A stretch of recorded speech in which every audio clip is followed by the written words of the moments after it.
Andrea, welcome back from PAX East. I gotta say, Hello. one of my favorite things about PAX are the indie games. Yes. A lot of big games will show up at PAX, depending on what PAX you go to. And those are really exciting, but there's lots of other big events that we get to check out these games at. But some of my favorite takeaways from every PAX that I go to are all these weird games that I've never heard of before. So I appreciate you bundling them all together into one Just Played. So let's get through as many as we possibly can. What were the indie offerings at PAX East? Well, I can't even begin to tell you how many indies there were. There were over 100 indie games on the show floor, both in the mega booth, in the mini booth, and just on the general floor at PAX East this year. And I saw quite a few of them, but there were definitely some standouts, and that's what I'm going to tell you about today. So let's start with one that I know some other people have also been talking about called Jotun. And this is by Thunder Lotus Games, and it really struck me because it has a really awesome art style. So it's a hand-drawn exploration game, 2D top-down. It's coming for PC and Mac. You play as a she-Viking named Thora, who is a Norse warrior that must prove herself to the gods so that she can enter Valhalla. So that's like the overview of the game. But imagine something that has like what they're calling the mood of Journey and the scale of Shadow of the Colossus. So there's two types of gameplay in Jotun. There is the exploration, and then there is these giant boss battles that are very similar to Shadow of the Colossus. All you have is your Norse axe, and the boss battles are really, really intense. I got to play against this one Viking god, and he kicked my ass the first time. I tried again, and I still couldn't beat him, so definitely very difficult, but I really like this one. I think it looks really cool.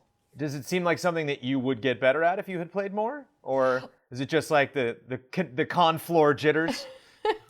Well, I think a lot of it is learning the boss's moves, learning how you can dodge them, what your strategy is for when you're going in for hits and when you're going to just evade, like any boss battle.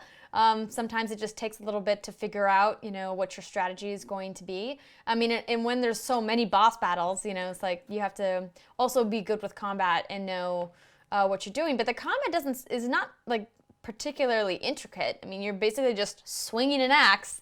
So it's really just all about timing and being really good about knowing when to hit and when to evade. And maybe puzzle solving, because Journey wasn't like a quote-unquote difficult game. It was mostly just like an exploration, where Shadow, it was really all about figuring out where you're supposed to strike and how you can climb and get to these different parts. So like, was there a puzzle solving aspect to the fights? Not in the fight that I saw, or if there was, I just didn't figure it out, which is very possible.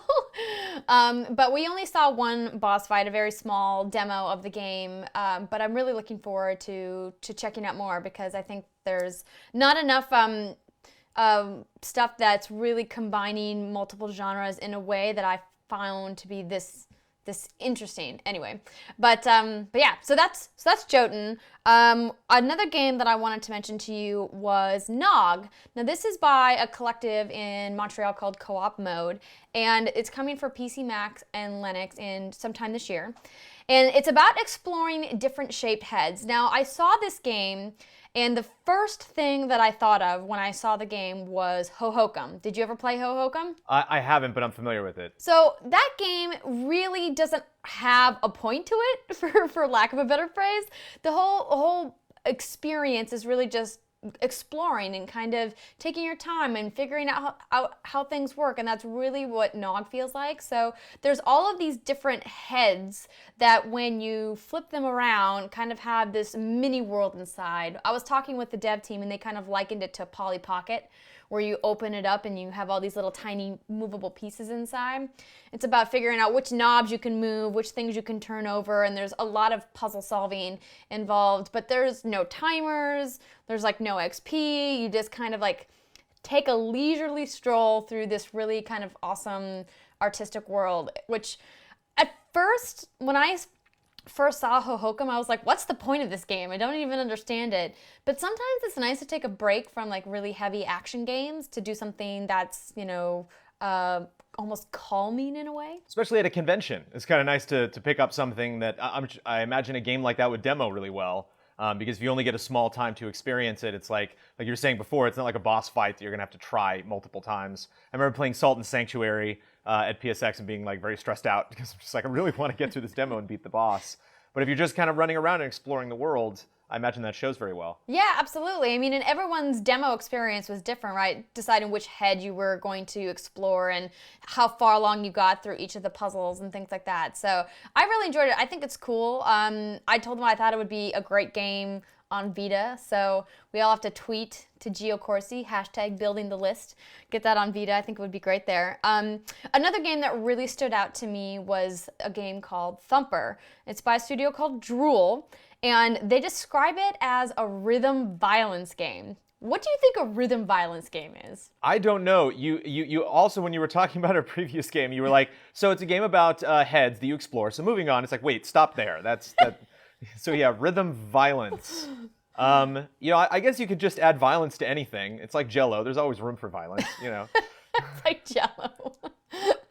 It's like, so I'm picturing Rock Band, but instead of like, performing in front of the crowd and gaining applause, they're like maybe murdering each other. I don't know what happens. So it's got a at first when you first look at it, it's got a kind of simplistic art style, but the farther in depth to the game that you go, the more crazy visually it gets. So it has a track similar to Rock Band and some other music games, and you are this beetle character on this track. And so it's like almost feels like an endless runner, but it's obviously not 2D because you're going down this track. And you have to collect the beats very similar to like a Guitar Hero or a Rock Band, but it's not just collecting beats. You also have to navigate your way through these curves in the road and also collect, successions of beats in a row. And it started out really simple and then got increasingly complex quite fast. I thought it was really interesting because the style of music feels very...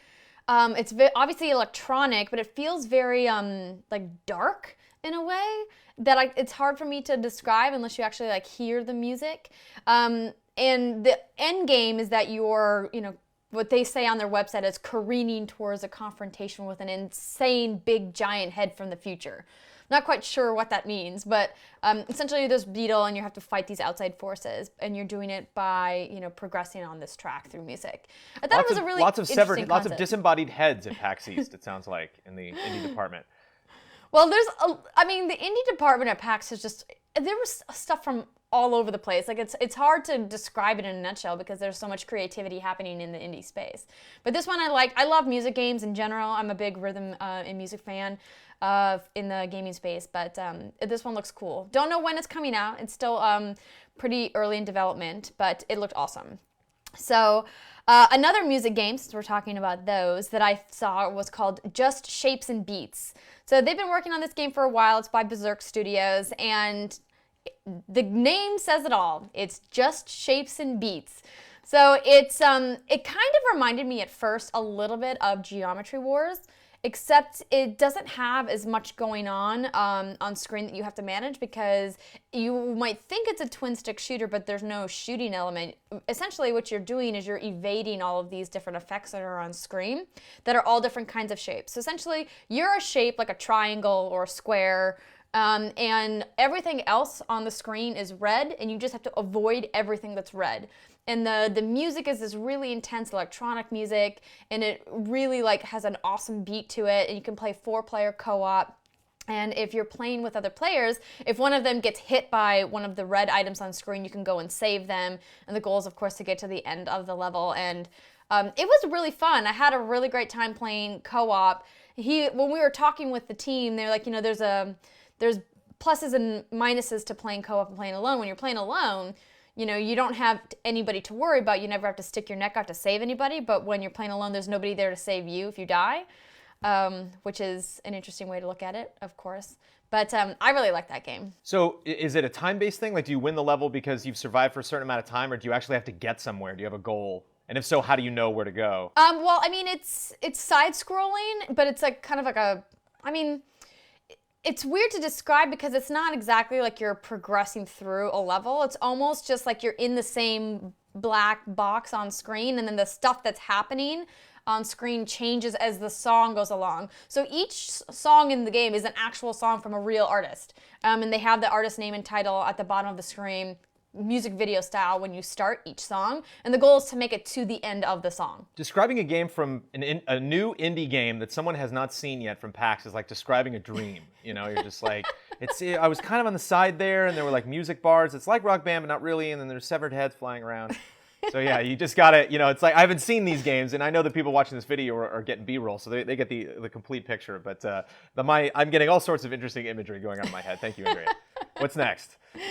All right, so the last one that I want to talk about is probably the most unique idea for a game that I've ever heard. A little crazy, but definitely unique. So it's called Upsilon Circuit. It's by Robot Loves Kitty. They made a game called Legend of Dungeon, which you may or may not have played, and they were showing off their VR version of that at PAX South. But the game Upsilon Circuit is an online action RPG, top-down, very similar to like games like Torchlight or Diablo. And the key is that it only has one server, and only 8 people can play the game at one time. And you can only play the game because the server is only live for 2 hours every day, and it's going to be live streamed the whole time. Interesting. Yeah. So once you die in the game, you're done forever. You can no longer play the game. Once you get your shot to play and you die, that's it. You're done. Can you die right away? Can you play this game for like 5 seconds and then you're just yeah, you can. So the concept of this game is that they wanted it to really be focused more on the viewing experience and the audience interaction than the actual play experience.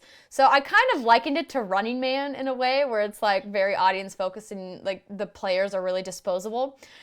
So the idea is that if you're in the audience and you're watching, all of the XP that the people in the game earn, or all of the loot drops that they get, they don't actually keep. It goes collectively out to the audience, and then the audience specs the skill trees for the people in the game, which is an interesting idea in and of itself. And then on top of that, while you're playing, there's a mobile companion app that they showed me on a Nexus tablet that while you're watching, the longer you watch, the more coins you earn, and you can use those coins to buy AI enemies to spawn in the world. Is the game going to be free? I didn't ask if it was going to be free. I would imagine it has to be free. Yeah. I did ask them about in-game monetization for the app, because the first thing I thought of was like, well, wouldn't it be, kind of like cheating if you bought a bunch of coins and then spawned a bunch of AI enemies? I said, have you guys figured out how the balancing is going to work? I said, well, what about if there's 10 people watching versus 10,000 people watching? Is there going to be some kind of elaborate queue system for whose AI enemies spawn into the world? Is there going to be like a floodgate where you say, okay, only this many enemies can go into the world at a time? And they said that they're still figuring out all of those specifics, since they're still, obviously in development of the game. But I thought the concept in and of itself was really neat. It's kind of feels like it's more social experiment than actual video game development, which I thought was kind of, intriguing to say the least. But I haven't seen anybody do anything like this ever, and I want to see how it works. I want to see it when it's finished and see how the audience reacts and see how people play and just really see how the audience interacts with each other. I mean, it's just a weird, far-out concept for a game. Yeah, a lot of people have been experimenting, maybe not a lot of people, but like there are games that have been experimenting with audience interaction and queuing things up that affect the people playing the game. But I kind of like this spectator. It's almost like a fighting game that that has spectating, but then you only get one shot to jump in and actually play. And so I imagine it'd be rough, like right at the beginning of the launch of this game, even if it's like in beta or something, to jump in and get your chance and then have it go. I imagine people would rather watch the game for a long time and understand it and kind of get good at it in their mind, so when they finally jump in, they have the skills, they know what to do. Oh, right. Well, that's the idea, is that when you watch, you earn XP that you can create your own character, so you have this roster of characters that you're kind of creating, so when it's your turn to get in the game, like you're ready to go. I have to imagine that they're going to give some kind of like tutorial or demo mode so that you can practice with the combat, but I mean, it's pretty simple. There's nothing that complex about action RPG top-down isometric. Like they're all kind of the same. There's not a complex like potion system or magic system that I saw anyway. So I think keeping the combat simple is the way to go if you're going to make it a once you die you're done kind of a thing. Well, it sounds like that's a game they're not really going to know what's going to happen until they actually like finally get it out there and get everybody to get their hands on it. And I know there's so many indie games, to play at PAX, so I appreciate you, picking select favorites. I know there's we would be here for 5 hours if we were actually talk about, or even longer to talk about all of the definitely games longer. Yeah, but that's a good pick. I had not heard. Upsilon Circuit sounds familiar. I might have heard that name before, but haven't really gone in depth on a lot of those games before. So thank you for some very educated picks there, Andrea. I appreciate it. Well, you're welcome. All right, talk to you later.